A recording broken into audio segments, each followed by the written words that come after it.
الحمد لله نحمده ونستعينه ونستغفره ونؤمن به ونتوكل عليه ونعوذ بالله من شرور أنفسنا ومن سيئات أعمالنا من يهده الله فلا مضل له ومن يضلله فلا هادي له ونشهد أن لا إله إلا الله وحده لا شريك له ونشهد أن محمدًا عبده ورسوله أما بعد فأعوذ بالله من الشيطان الرجيم بسم الله الرحمن الرحيم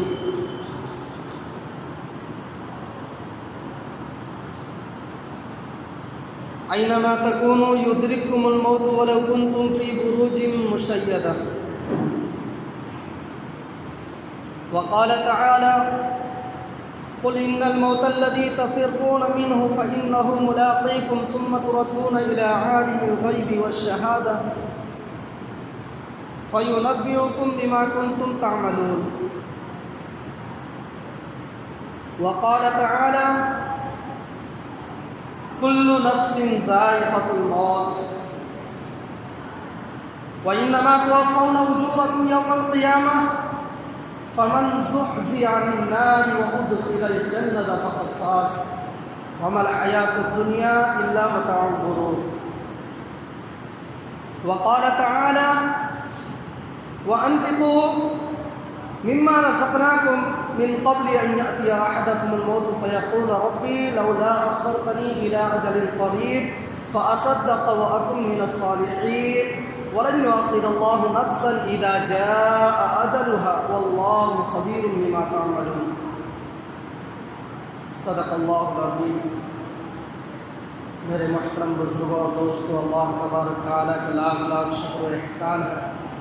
کہ اللہ تبارک تعالیٰ نے ہم لوگوں کو نماز جمعہ کے لیے مسجد میں آنے کی توفیق عطا فرمائی۔ بڑے ہی افسوس کے ساتھ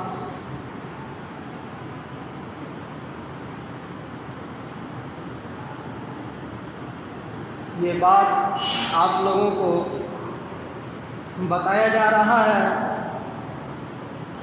کہ چند دنوں پہلے جو بہت ہی معزز ساتھی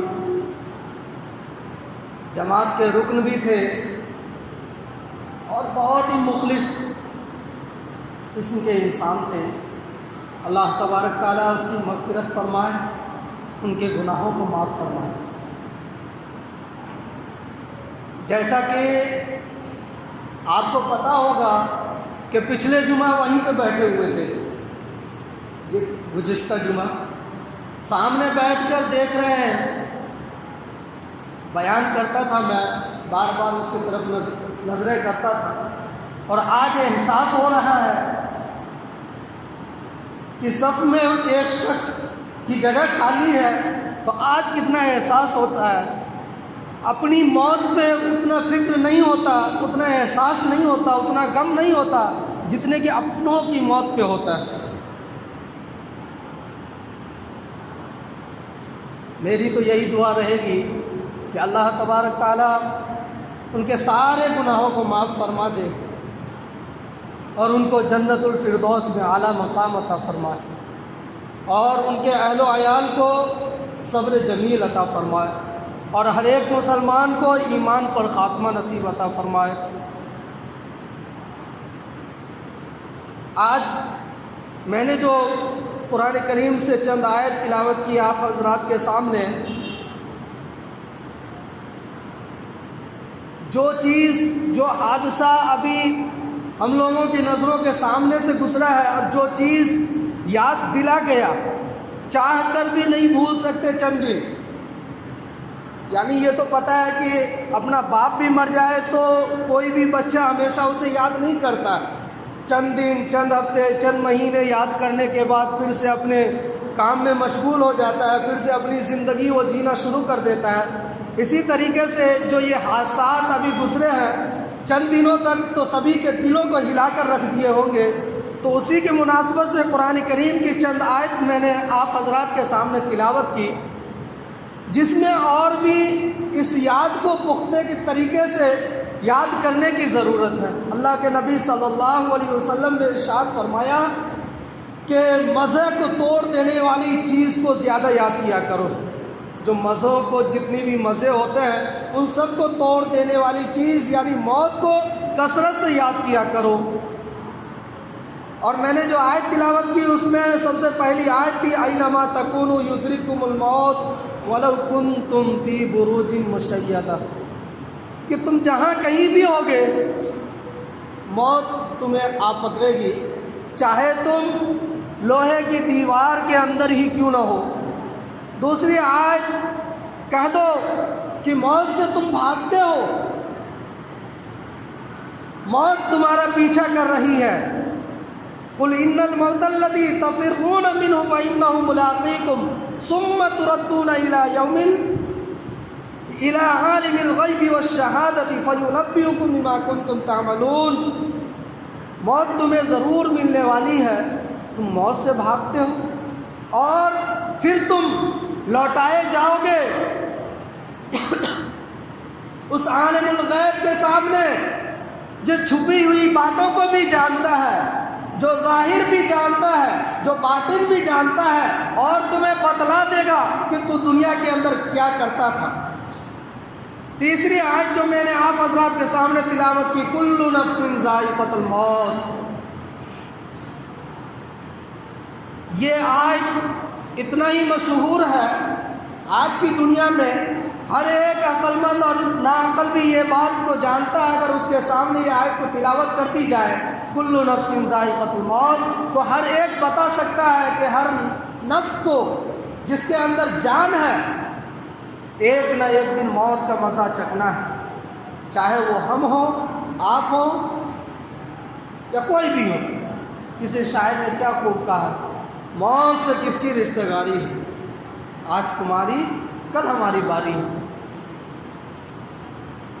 ہر ایک متنفس کو موت کا مزہ چکھنا ہے، اور اللہ تبارک تعالیٰ فرماتے ہیں وَإِنَّمَا تُوَفَّوْنَ أُجُورَكُمْ يَوْمَ الْقِيَامَةِ، اور تم کو قیامت کے دن تمہارے اعمال کا پورا بدلہ دیا جائے گا۔ اعمال کیا ہے؟ یہ دنیا کے اندر ہماری چل پھر، ہمارے کاروبار، ہمارے لین دین، ہمارے گفتگو، ہمارے ہر ایک چیز جو کرامن کاتبین نقل کر رہے ہیں، کل اللہ کے حضور میں وہ رجسٹر پیش کر دیں گے، اور اللہ تبارک تعالیٰ فرماتے ہیں فَمَن يَعْمَلْ مِثْقَالَ ذَرَّةٍ خَيْرًا يَرَهُ وَمَن يَعْمَلْ مِثْقَالَ ذَرَّةٍ شَرًّا يَرَهُ، کہ کل قیامت کے دن اللہ تبارک تعالیٰ فرماتے ہیں بندو تمہارے ذرے برابر بھی، جو اگر تم نے ذرے برابر بھی اگر تم نے نیک عمل کیے ہوں گے تو اس کا بھی تمہیں بدلہ پورا کا پورا دیا جائے گا، اور اگر تم نے ذرے کے برابر بھی اگر گناہ کیے ہوں گے، کوئی غلط کام کیے ہوں گے تو اس کا بھی بدلہ دیا جائے گا۔ یہ آیت کافی ہے، جو اللہ پر ایمان لاتے ہیں، اللہ پر ایمان لائے ہیں، اللہ کو سب چیز مان رکھے ہیں، اس کے لیے یہ آیت ہی کافی ہے دنیا میں سنبھل جانے کے لیے۔ اور اس کے بعد فرمایا گیا کہ قیامت کے دن تمہارے اعمال کا پورا بدلہ دیا جائے گا، اور جو جہنم سے دور ہو گیا فَمَنْ زُحْزِحَ عَنِ النَّارِ وَأُدْخِلَ الْجَنَّةَ فَقَدْ فَازَ، اور جسے جہنم سے دور رکھا گیا اور جنت میں داخل کر دیا گیا وہ فاز، کامیاب ہو گیا۔ کہتے ہیں نا دنیا میں ہم کامیابی کے لیے بچپن سے بچے کو پٹی پڑھائی جاتی ہے کہ محنت کرو کامیابی ملے گی، محنت کرو کامیابی ملے گی، اسے اتنا دین سے دور رکھا جاتا ہے، اور دنیاوی ایجوکیشن، دنیاوی تعلیم، دنیاوی سبھی چیز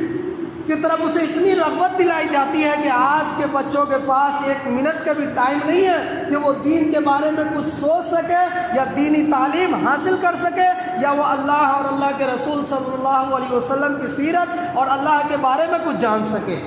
یہ کامیابی دنیا کے سکسیز اس کے مائنڈ میں گھولا جاتا ہے، اس کے دماغوں میں بتلایا جاتا ہے کہ کامیابی یہی ہے کہ تمہیں دنیا کے اندر اچھی سے اچھی نوکری مل جائے، اچھے سے اچھے بزنس مین بن جاؤ، اچھے سے اچھے بنگلے بنا لو، اچھے سے اچھی گاڑیاں ہو تمہارے پاس، تمہارا نام ہو، تمہارا شہرت ہو، تمہیں منصب ملے، تمہیں کوئی عہدہ ملے،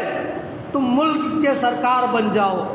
عہدیدار بن جاؤ، وزیر بن جاؤ، یہ کامیابی۔ اللہ تبارک تعالیٰ فرماتے ہیں یہ کامیابی نہیں، جہنم سے دور ہو گیا اور جنت میں داخل کر دیا گیا، وہ کامیابی ہے۔ اور اس کے بعد کیا فرمایا گیا؟ وَمَا الْحَيَاةُ الدُّنْيَا إِلَّا مَتَاعُ الْغُرُورِ، جسے ہم کامیابی کہتے ہیں، قرآن کریم اس کو کہتا دھوکے کا گھر۔ جسے ہم جنت بنانے میں لگے ہوئے اس دنیا کو، اللہ تبارک تعالیٰ فرماتے جس نے اس دنیا کو پیدا کیا اس سے زیادہ حقیقت جاننے والا کون ہوگا؟ وہ کہتا ہے یہ دھوکے کا گھر ہے، یہ مچھر کا پڑ ہے، یہ مکڑی کا جالا ہے۔ اور اس کے بعد اگلی آیت وَأَنفِقُوا مِمَّا رَزَقْنَاكُم مِّن قَبْلِ أَن يَأْتِيَ أَحَدَكُمُ الْمَوْتُ فَيَقُولَ رَبِّي لَوْلَا أَخَّرْتَنِي إِلَىٰ أَجَلٍ قَرِيبٍ فَأَصَدَّقَ وَأَكُن مِّنَ الصَّالِحِينَ، کہ اللہ تبارک تعالیٰ نے جو تمہیں مال و دولت دیا ہے، جیسا کہ آج صبح ہی درس میں نے پڑھا تھا کہ اللہ تبارک تعالیٰ کسی کو بھی اگر مال و دولت دیتا ہے تو صرف وہ آزمائش کے لیے۔ اللہ کے حبیب صلی اللہ علیہ وسلم سے ایک نصیحت کی گئی تھی کہ اے میرے محبوب، ان دنیا والوں کے اوپر مت دیکھو، ان دنیا کے دولتوں کو مت دیکھو، ان دنیا کے بڑے بڑے عمارات کو، بڑے بڑے وزراء کو، بڑے بڑے امیر لوگوں کو مت دیکھو، بلکہ ان لوگوں کو جو میں نے دیا ہے، یہ دولت دی ہے، یہ تو صرف آزمائش کے لیے۔ اللہ تبارک تعالیٰ اس آیت میں فرماتے ہیں کہ جو ہم نے تمہیں مال دیا ہے اس کو اللہ کے راستے میں خرچ کرو۔ یہ مال ہی نہیں، اللہ نے جان بھی دیا ہے۔ اس سے بڑی دولت اور کیا ہوگی کہ ایک نوجوان کے پاس، اس کے پاس طاقت ہے، یہ بھی اللہ کی ایک نعمت ہے۔ تو اللہ تبارک تعالیٰ فرماتے ہیں جو میں نے تمہیں مال دیا ہے اسے تم خرچ کرو، اللہ کی راہ میں خرچ کرو۔ کہیں ایسا نہ ہو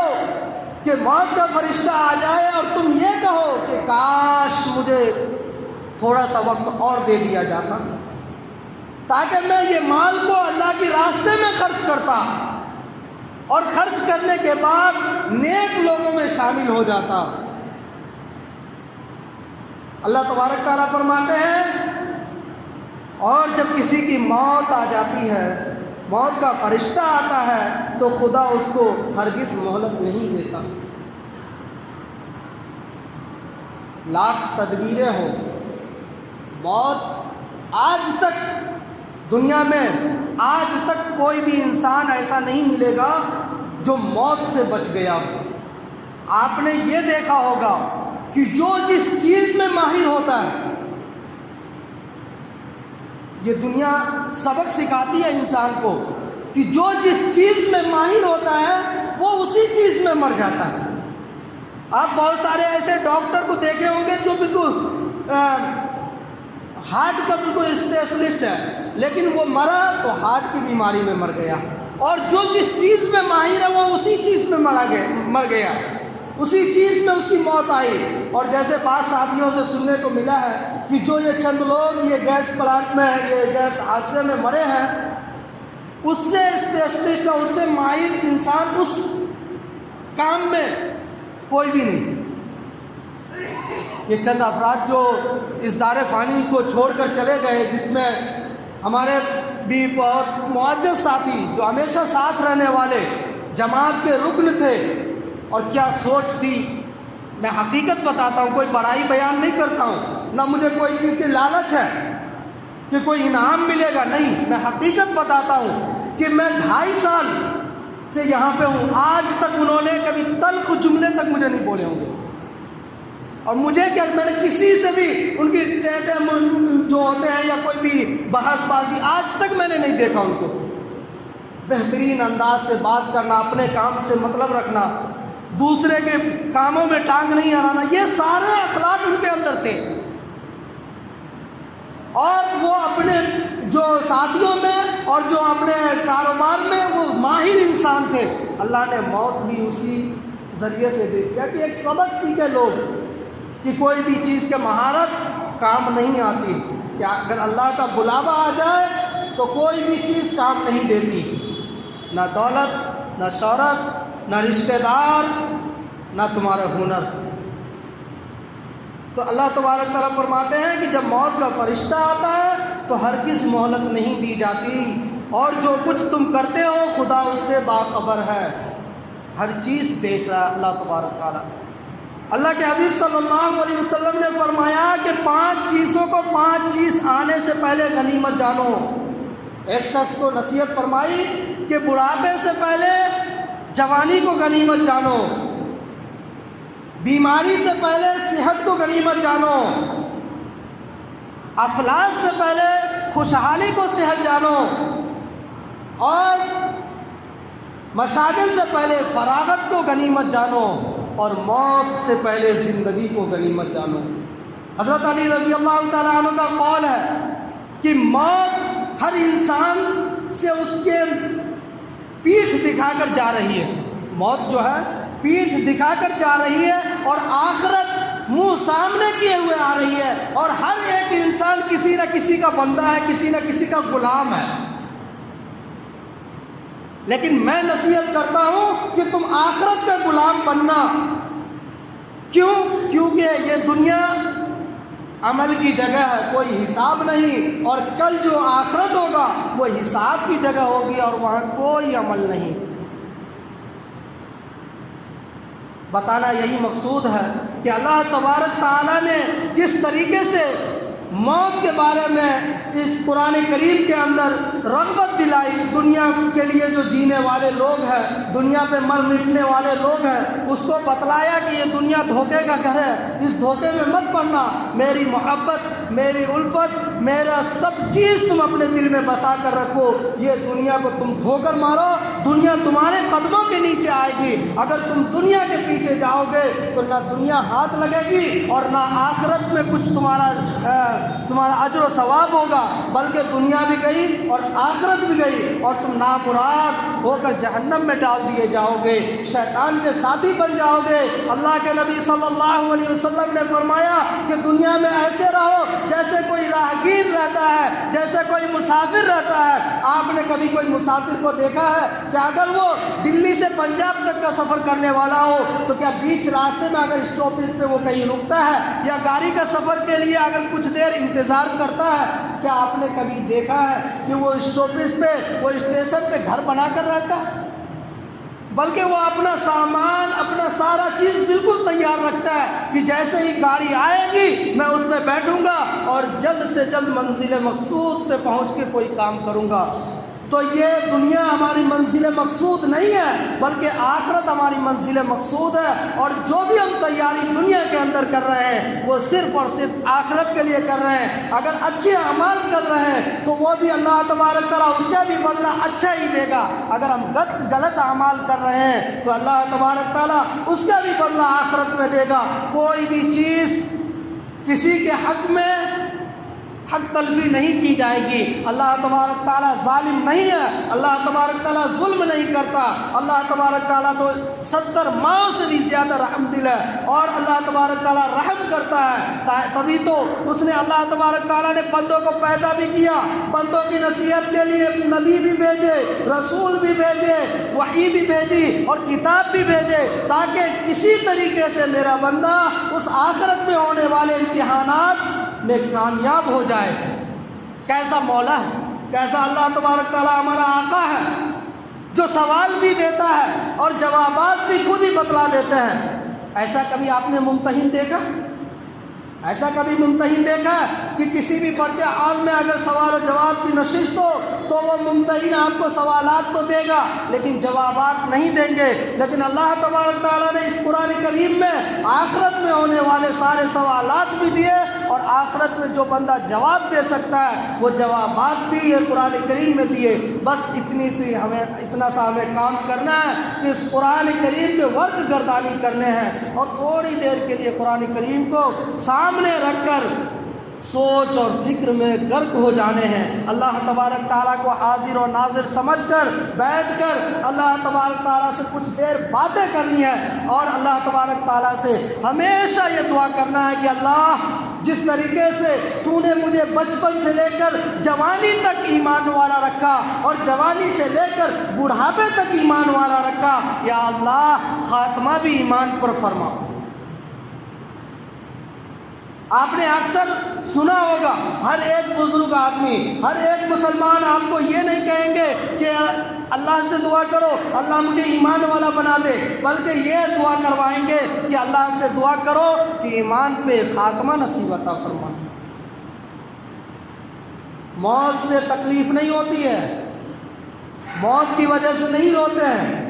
رویا تو تب جاتا ہے کہ ایک ساتھی جدا ہو جاتا ہے۔ موت تو ایک منزل ہے، موت تو ایک پل ہے، موت تو زندگی ہے۔ موت آنے کے بعد ہی ہم اللہ تبارک تعالیٰ سے ملتے ہیں۔ جو نیک بندہ ہوتا ہے، قرآن کریم میں خود فرمایا گیا کہ فرشتے جب آتے ہیں ان کے روح قبض کرنے کے لیے تو کہتے ہیں سلامتی ہو تم پر۔ جب روح قبض کرنے آتے ہیں فرشتے تو کہتے ہیں سلامتی ہو تم پر، تم اللہ سے ملنے جا رہے ہو اور اللہ تبارک تعالیٰ نے تمہارا بہت بہترین مقام عطا فرمایا۔ وہ بندہ خوش ہو جاتا ہے، جب یہ سنتا فرشتوں کے منہ سے تو خوش ہو جاتا ہے، اور جذبات میں آ کر ہم لوگ نہیں سنتے ہوں گے لیکن وہ فرشتے سے کہتا ہوگا کہ مجھے جلدی لے چلو۔ جب اللہ تبارک تعالیٰ نے ہمیں سلام بھیجا ہے، اللہ جب ہم سے خوش ہے تو مجھے جلدی لے چلو، اللہ سے مجھے ملنا ہے۔ جب وہیں پہ بدکار بندہ ہوتا ہے جو اللہ پر ایمان نہیں رکھتا،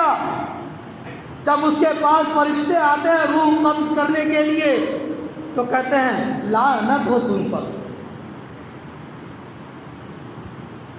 تو چل یہاں سے۔ اللہ تبارک تعالیٰ نے سب سے بدتر جگہ جو ہے جہنم،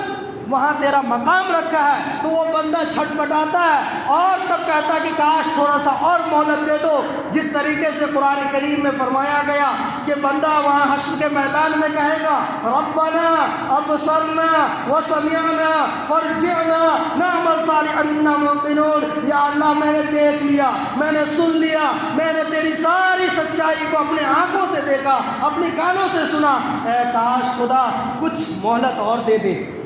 تھوڑی سی مہلت اور دے دے، دنیا میں مجھے واپس بھیج دے تاکہ میں نیک عمل کروں اور صالح بن جاؤں، نیک بندوں میں میرا شمار ہو۔ میرے محترم بزرگوں اور دوستوں، جیسا کہ اللہ کے نبی صلی اللہ علیہ وسلم نے فرمایا کہ یہ دنیا مومنوں کے لیے قید خانہ ہے، السجن المؤمن و جنت الکافر، اور کافروں کے لیے، اللہ کا انکار کرنے والوں کے لیے یہ دنیا جنت ہے۔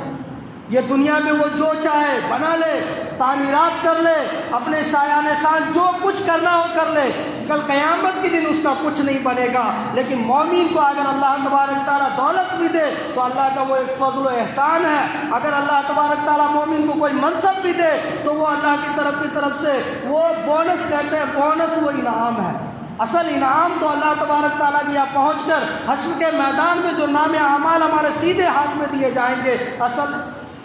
انعام تو وہ ہوگا، اصل کامیابی تو وہ ہوگی جب بندے کو سیدھے ہاتھ میں نام اعمال دیا جائے گا تو بندہ اچھلے گا، جھومے گا، سب کو سنائے گا کہ دیکھو میں کامیاب ہو گیا، دیکھو دیکھو جو اللہ تبارک تعالیٰ نے قرآن کریم میں فرمایا تھا کہ بندے میرے اوپر ایمان لاؤ، نمازی بن جاؤ، میرے لیے اپنی جانیں قربان کر دو، دیکھو میں نے وہ کیا اور اللہ تبارک تعالیٰ نے مجھے کامیاب کر دیا، دیکھو نام اعمال میرے سیدھے ہاتھ میں ہے، دیکھو یہ جنت کا پروانہ ہے۔ وہ لوگوں کو جھوم جھوم کر دکھائے گا، کیوں نہ دکھائے؟ اس سے بڑی خوشی اور کچھ ہو سکتی؟ کوئی خوشی اس سے بڑی خوشی نہیں۔ لا فانی زندگی، کبھی نہیں ختم ہونے والی زندگی اللہ کے یہاں ہے، کبھی مرض نہیں، کبھی تکلیف نہیں، کبھی دکھ نہیں، کبھی رنج و الم نہیں، اور کبھی غریبی نہیں۔ ایسی زندگی کون نہیں چاہے گا؟ ایک کتاب میں نے ایک حکایت پڑھی تھی کہ ایک بندہ جنگل میں جا رہا ہے، وہ دیکھتا ہے کہ پیچھے سے ایک شیر آ رہا ہے، دنیا کی زندگی بتلاتا ہوں، دنیا کی مثال، وہ پیچھے سے دیکھتا ہے ایک شیر آ رہا ہے، وہ شیر سے ڈر کر بھاگتا ہے اور ایک گڑھا نظر آتا ہے اسے، گڈھا، وہ سوچتا ہے کہ میں گڈھے میں گر جاؤں اور اپنی جان بچاؤں۔ وہ جب دیکھتا ہے تو گڈھے کے اندر اسے اژدہا نظر آتا ہے، پیچھے شیر، گڈھے میں اژدہا، اور وہ جنگل میں، پھر سامنے اسے ایک درخت نظر آتا ہے بغل میں ہی، وہ جلدی سے اس درخت کے اوپر چڑھ جاتا ہے۔ جب درخت کے اوپر چڑھنے کے بعد جب نیچے وہ نظر دیتا ہے تو دیکھتا ہے کہ دو سفید اور کالے جو چوہے ہیں، جو جنگلی چوہے ہوتے ہیں، وہ درخت کو بھی کاٹ دیتے ہیں، تو وہ نیچے سے جڑ کو، اس کے درخت کے جڑ کو کاٹ رہا ہے۔ اب اس سے اور غم ہوتا ہے کہ ایک تو شیر سے بچ کر میں گڈھے کی طرف بھاگا، گڈھے میں جب میں نے دیکھا تو اژدہا وہاں موجود، اب اس کے بعد میں اپنی جان بچانے کے لیے پیڑ پر چڑھا، اب نیچے دیکھتا ہوں تو دو چوہے پیڑ کے بھی جڑ کو کاٹ رہے ہیں اور وہ قریب اس کو کاٹ ڈالیں گے اور یہ پیڑ گرے گا اور میں مر جاؤں گا۔ اتنے میں وہ اوپر نظر دوڑاتا ہے تو اسے ایک شہد کا چھتا نظر آتا ہے، مکھیاں وہاں نہیں ہوتی ہے، تو وہ کیا کرتا ہے، وہ شہد کے چھتے کے پاس جاتا ہے اور وہ شہد کھانا شروع کر دیتا ہے۔ اب شہد کھاتے کھاتے وہ غافل ہو جاتا ہے کہ اسے کسی چیز کے ڈر نے یہاں تک پہنچایا، وہ شہد کھاتے کھاتے ہر چیز سے غافل ہو جاتا ہے اور وہ غفلت کے ہی نشے میں وہ چوہے جو ہے اس درخت کو کاٹ دیتے ہیں، وہ درخت نیچے گرتا ہے، شیر اس کو چیر پھاڑ کر اس گڈھے میں ڈال دیتے ہیں اور اژدہا اسے اپنا لقمہ بنا لیتے ہیں، جس کو پھر بعد میں تشریح کرنے والے نے تشریح کی کہ جنگل سے مراد یہ دنیا ہے اور شیر سے مراد موت ہے، جو ہر وقت انسان کا پیچھا کرتی ہے۔ کہتے ہیں نا موت اچانک آ جاتی ہے، اچانک آ جاتی ہے، زندگی موت کا پیغام دیتی ہے۔ جب بچہ پیدا ہوتا ہے تو اس کے کان میں اذان دی جاتی ہے، دوسرے کان میں اقامت کہی جاتی ہے، اور ہر نمازی آدمی جانتا ہے کہ اذان اور اقامت کے بعد کیا معاملہ ہوتا ہے۔ بس تھوڑا سا وقفہ ہوتا ہے کہ امام اوپر ہاتھ اٹھائے گا اور اللہ اکبر کہہ دے گا، بس اتنا سا وقفہ ہے، اور اتنے سے وقفے میں وہ نماز جنازہ جس میں نہ اذان ہے نہ اقامت ہے، تو وہ بندہ جو نماز جنازہ اس کی ادا کی جاتی ہے، وہ پیدائشی جو اذان و اقامت ہوتی ہے اس کے اتنا ہی وقفہ ہے۔ تو وہ جنگل جو مراد ہے دنیا، شیر سے مراد اس کی موت اور گڈھے سے مراد اس کی قبر، اور وہ اژدہا سے مراد اس کے عمل۔ اگر اچھے عمل ہوں گے تو وہاں اچھی چیزیں ملیں گی، اگر برے عمل ہوں گے تو وہ اژدہا مان لو۔ اور اس کے بعد کہا گیا وہ پیڑ سے مراد اس کی عمر، اور دو چوہے سے مراد، سفید اور کالے چوہے سے مراد جو اس پیڑ کو کاٹ رہے ہیں، اس سے مراد اس کے صبح اور شام، اور شہد کے چھتے سے مراد یہ دنیا کی لذت۔ سمجھ گئے ہوں گے کہ یہ اتنا ہی سا واقعہ ہر انسان کو سمجھنے کے لیے کافی ہے کہ ہر انسان اس دنیا کی لذتوں میں کھویا ہوا ہے، موت کو کبھی کبھی یاد کرتا ہے، جب اپنے کوئی مر جاتے ہیں، جب اپنے کوئی رخصت ہوتے ہیں، تب جا کے موت کو یاد کیا جاتا ہے۔ میرے بھائیوں، بزرگوں اور دوستوں، ہمیشہ موت کو یاد رکھیں اور یہ دنیا کی لذت میں مت غرق ہو جائیں کہ ایسا نہ ہو کہ موت کا بھی پتہ نہ ہو اور ہم اس حال میں ملیں کہ اللہ تبارک تعالیٰ کی محبت ہمارے دل میں نہ ہو، بلکہ ہم اس حال میں مریں کہ اللہ تبارک تعالیٰ کی محبت ہمارے دلوں میں ہو، اور اللہ تبارک تعالیٰ جب فرشتے بھیجے روح قبض کرنے کے لیے تو سب سے پہلے وہ فرشتہ یہ کہے کہ تم پر سلامتی ہو، اللہ نے تمہیں سلام بھیجا ہے اور اللہ تبارک تعالیٰ تم سے خوش ہے، اللہ تبارک تعالیٰ تمہارے لیے اچھی جگہ متعین فرمایا تاکہ ہم خوشی اللہ سے جا کر ملے۔ اللہ تبارک تعالیٰ، جیسا کہ میں نے پہلے بھی کہا کہ ہمارے معزز ساتھی اور بہت ہی مخلص ساتھی جو پچھلے ہی ہفتے یہاں پہ موجود تھے، اسی مسجد میں نماز جمعہ انہوں نے ادا کیا، انہیں کیا پتہ تھا کہ یہ ہمارے آخری نماز جمعہ ہے۔ کسی بھی انسان کو نہیں پتہ کہ ہمارا یہ آخری نماز جمعہ ہے یا آخری نماز ہے، اس لیے کہا گیا کہ موت کو ہر وقت یاد کرے اور اللہ کو ہر وقت یاد کرتے رہے، اور اللہ تبارک تعالیٰ سے آپ لوگ سبھی لوگ دعا کریں دل سے، تہہ دل سے، کہ اللہ تبارک تعالیٰ ان کے سارے گناہوں کو، ہر چھوٹے بڑے گناہوں کو معاف فرمائے اور جنت الفردوس میں اعلیٰ مقام عطا فرمائے،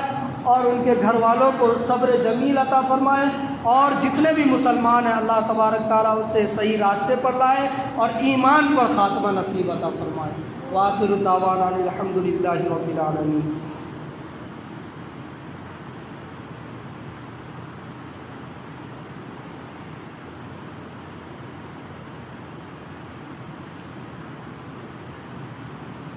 الحمد للہ الحمد لله نحمده ونستعينه ونستغفره ونؤمن به ونتوكل عليه ونعوذ بالله من شرور أنفسنا ومن سيئات أعمالنا من يهده الله فلا مضل له ومن يضلل فلا هادي له ونشهد أن لا إله إلا الله وحده لا شريك له ونشهد أن محمدا عبده ورسوله اللهم صل على سيدنا مولانا محمد وعلى جميع الأنبياء والمرسلين وآله السابقين الأولين والذين اتبعوهم بإحسان إلى يوم الدين خصوصا على الخلفاء الراشدين وآله الطاهرين برحمتك يا أرحم الراحمين. اللهم انصر من نصر دين محمد واجعلنا منهم واخذل من خذل دين محمد ولا تجعلنا منهم. عباد الله إن الله يأمر بالعدل والإحسان وإيتاء ذي القربى وينهى عن الفحشاء والمنكر والبغي يعظكم لعلكم تذكرون. ولذكر الله تعالى أعلى وأولى وأعز وأجل وأتم وأهم وأعظم وأكبر.